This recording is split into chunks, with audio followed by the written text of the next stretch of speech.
Hayom of the third day of Tishrei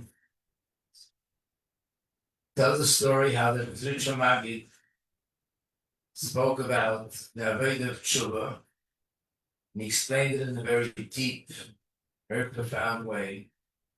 And all the students of Mr. Majeski were very inspired. One student, who was a Tishrei, he said that this is so deep and so profound and so overwhelming. I can't handle it the way it is. I have to break it up into a few parts. And he broke it up into 5 parts. And each part is represented by another letter of the word tshuva. So one kind of tshuva is connected to the tuf, one is connected to the shin, one is connected to the vav, one is connected to the beis, and one is connected to the hey. And every day in Hayom Yom, he speaks about the connection between that letter on that day. On the day above Tishrei, which is tonight and tomorrow, he speaks about the Vav. Interesting is the Vav of Tshuva and the day of Vav Tishrei. And what does he say? Vav stands for V'ahavta l'recha kamecha. Is there 5 different ways how one could generate inspiration to do tshuva. We know that there are 2 types of tshuva. There's a lower level of tshuva, which is just to do tshuva for averis. And there's a higher level of tshuva, which is not about averis, it's just about upgrading my level of connection to Hashem, enhancing my Torah study, my observance of mitzvahs, my love and fear of Hashem. And in this context, it's surely talking about the higher level, what we can do to enhance our Rabbi. They were talking about tzaddikim, the students of the Magid, Reb Zusha. These were spiritual giants. So the Vav means inspiring myself to and generating a deeper level of love and inspiration to enhance my Avodah through V'ahavta l'recha kamecha. By understanding that Avos Yisrael and Avos Hashem is one thing.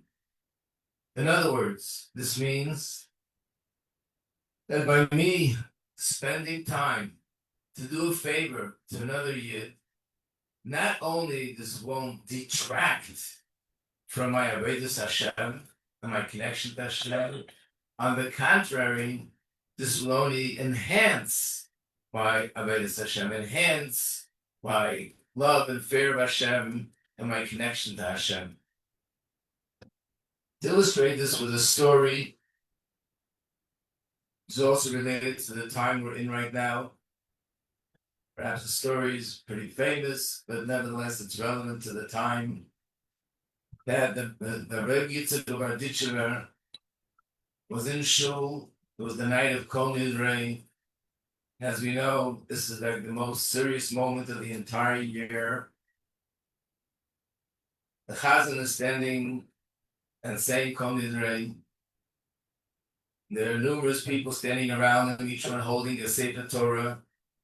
And everybody's deep in thought about their prayers and the significance of the day. And suddenly they hear someone singing and dancing at the top of his lungs. And they see that the shamash of the shul is on the bima, acting like a clown, dancing, obviously, clearly he must be drunk, dancing and singing, and of course everybody was furious. And they were bound to turn him around, take him, and just lead him out of the shul.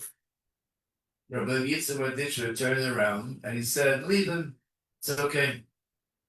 So they're saying Kol Nidrei and crying, and he's singing Umata Resa and other songs, and he's having some chassidut.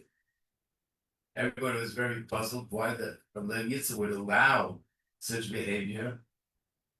After Yom Kippur was over, he told them, I'll tell you the story behind what you saw the night of Yom Kippur. And he said that there was an individual and he and his family were thrown into a dungeon because they couldn't pay rent to the nobleman. something unfortunately very common in those days. And it wasn't just a matter of being in a jail, it was really a matter of life and the opposite in those days. This person took it upon himself to raise an enormous amount of money, which they owed, because they didn't pay the rent, they didn't have it. A few hundred ruble, 300 ruble. And he just started doing it on the day of Erev Yom Kippur. But he knew that this is something which will take weeks or maybe months. We'll be able to get that amount of money together. So he went from person to person, got a half a ruble here, another half a ruble there, and a ruble from another person. Then he came across an area where there were Jews, unfortunately not God-fearing Jews, and they were sitting and playing cards, and they were basically had money on the table, there was whiskey on the table, they were gambling. And he said to them, look, you're spending your money on this nonsense. If you would give me the money for what I'm collecting for, you'd be accomplishing something very good. He looked at him. And then one of the people said, you know what? They wanted to have some fun. If you drink this glass, it was 190 proof. Sexanite, as we call it. If you drink this up, this whole glass, we'll give you 100 rubles just from our table alone. And he said, please, it's Erev Yom Kippur. It's not a time to drink this. If I drink this, I won't be able to concentrate tonight on Yom Kippur. Well, goodbye. If you want your 100 ruble, it's by drinking this. So he's thinking to himself, so what's more important? That I have a more spiritual Yom Kippur?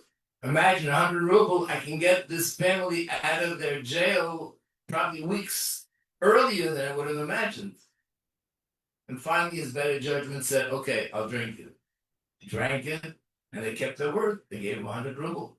And of course, he got a little jolly and wobbly, and they were having their fun. And then he wobbled over to the next day. And he said, your friends here just gave me 100 ruble. Could you match it? He said, sure. If you can drink another cup of 100, this mashka, we'll give you 100 ruble. And again, he's pleading with them. Listen, I'm dizzy already. Please do me a favor. Don't do this to me. Well, goodbye. If you want your 100 ruble, then you need to just take a drink. Okay? Of course, now we also have the mashka that help him think more straight. And he said to himself, what's more important, my Yom Kippur? Well, I can get this family out of jail now months before than I would have imagined. I'll have 200 ruble. And he did it again, and he did it a third time. And he took the 300 ruble, he had the whole amount of money. On that day, Erev Yom Kippur, he begged them to just bring him to the nobleman because he couldn't get there by himself. He gave the nobleman the money. He released the people from the jail. They couldn't be more thankful. And he said to them, stop thanking me, just take me to the shul and put me down on a bench. At least I'll be in the atmosphere of Yom Kippur. And he fell asleep. From all the noise, he woke up. And when he woke up, he saw everyone standing with the Torahs. Usually, when do you take out the Torahs on Simchas Torah? And he got up and started dancing. So Rabbi Tishrei said, all the Yom Tovim that we're going through now, it's not just random, sort of disconnected things happening all at the same time. It's climbing a spiritual ladder. First, we go through Elul. Then we get to Rosh Hashanah. And then we go on the next, we go to Aseret Simei Tshuva. And then we come to Yom Kippur. And then we come to the special 4 days before Sukkot. Then Sukkot, then Simchas Beis HaSheva. And then finally we get to Simchas Torah. This man, because he had such Mesiras Nefesh to give up his Yom Kippur for the life and save the life of a family, he jumped over all those levels and he was already up to Simchas Torah. So he had the right to be dancing on Simchas Torah, and we were still up to Yom Kippur. The moral of the story, amongst many other things, is not only his Abbas Yisrael didn't detract from his Yom Kippur, but it actually brought him to reach a much higher level than he would have reached otherwise. And similarly, sometimes a person has to refrain themselves from saying something that's going to be hurtful. in connection to something that's being done wrong and Yiddishkeit, and you think by not saying it, maybe I'm going to lose out. Again, the same thing. We find that not only it won't detract, but it'll only bring me to reach a higher level of my connection to Hashem. Again, a story that was told by the Frierdiker Rebbe, repeated story that was told by the Magi the Mizrich, that he was sitting with his other Chaverim by the table of the Baal Shem Tov.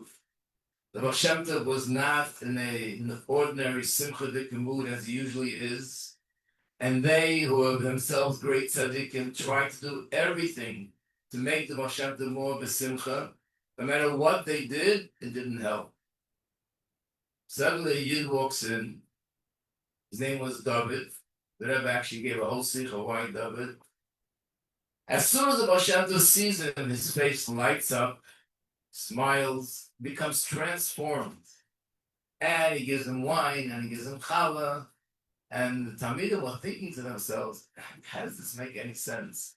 We did everything we know what to do to make the Baal Shem Tov a simcha. That didn't work. And this simple Yid walks in, and the Baal Shem Tov was transformed. Obviously, something must be going on that's so severe that the Baal Shem Tov was not besimcha. How could this person have the power to change him? Baal Shem Tov knew what they were thinking, and he sent them out on an errand. And when he was out of the room, Baal Shem Tov said, let me tell you something about this person. Again, something that probably you all heard, but this is from the Sikha, that he very much wanted to have a beautiful esrog for Sukkot.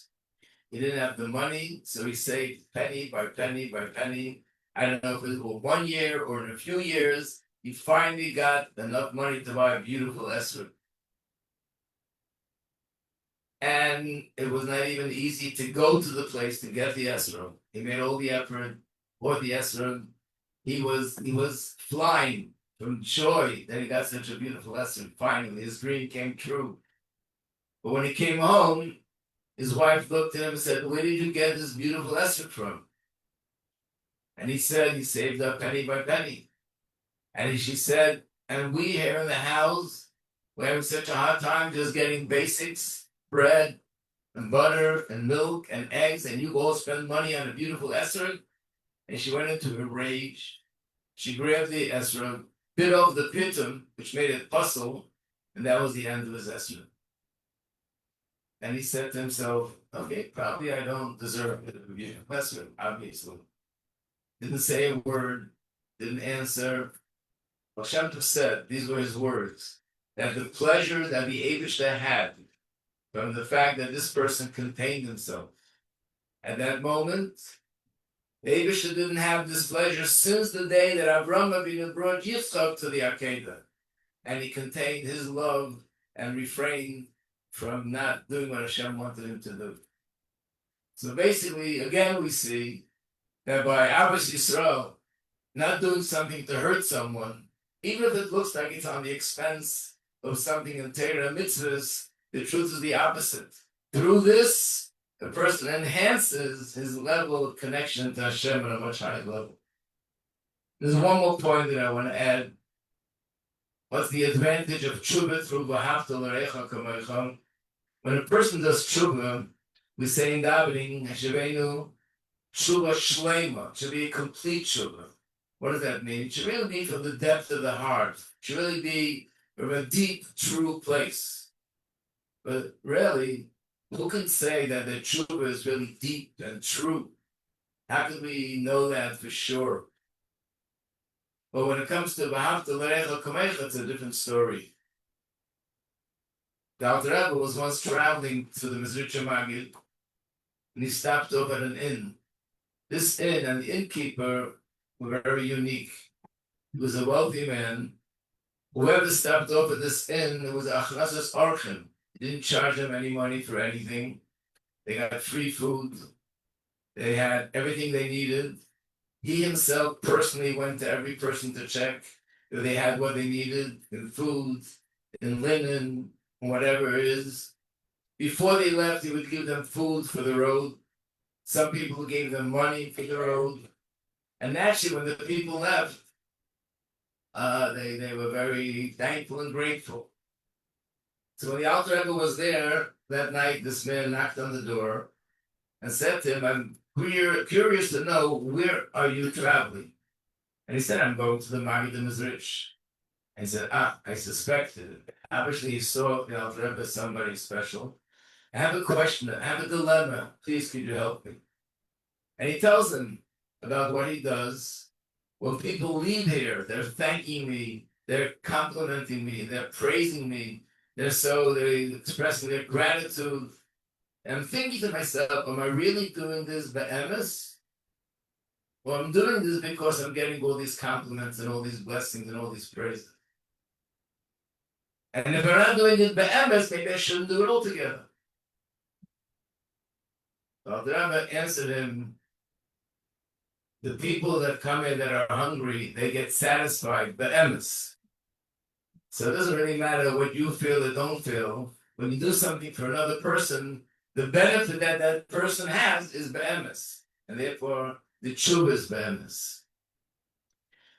So I want to conclude that this is how appropriate this is for Vav Tishrei, with Rabbi Tzachana, which is known, many stories which we heard here from Mr. Sternberg and many other people about how she was exceptional in her unconditional Ahavas Yisrael for every single person, and how suitable it is to this day of Vav Tishrei. But we're going to conclude that today there's no greater favor that we can do to others than to publicize the Rebbe's B'suras Hagula, the Nevuas Hagula. We're living in a time that the Jewish world today is frightened. The Jewish world today is confused. Many people, unfortunately, are panicking. We're seeing so much anti-Semitism. We're seeing nations of the world, shockingly, coming out pretty much in support of Hamas against Eretz Yisrael. And we're seeing so many places that are beginning to boycott Eretz Yisrael. And the only thing and the greatest thing that we can say to comfort and the most soothing thing for people to hear is the Rebbe's words, Bonai al tisyara, don't be afraid.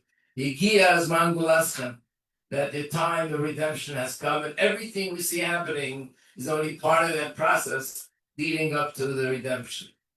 And actually, we're watching and we're seeing so many things that have been told us being fulfilled, especially the pasuk, which we said numerous times on Rosh Hashanah.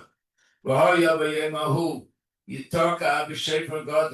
be a time where Hashem will blow this great big shofar. And it means that I've explained that we'll see is eras. There'll be wars, and people will be awakened spiritually.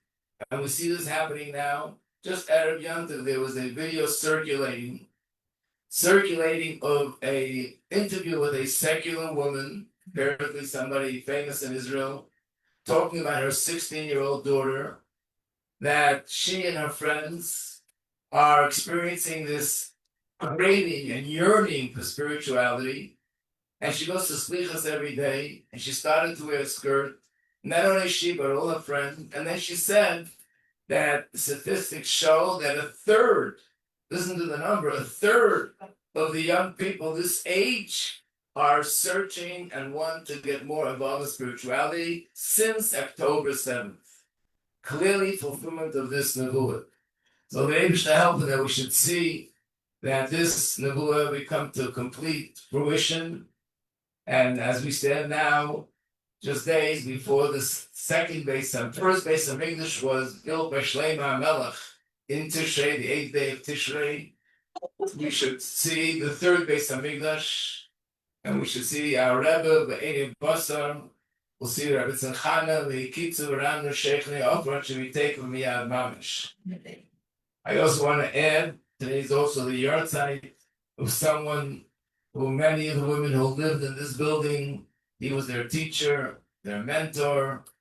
They helped them get married. Rabbi Shmuel Lev Yitzchak, Ben Rabbi Shmuel Lev Yitzchak Budowski, the Shamash Rabbi Aliyah, the Kitzu, Ranu, Sheikhni, Ofra, take from Yad Mamish.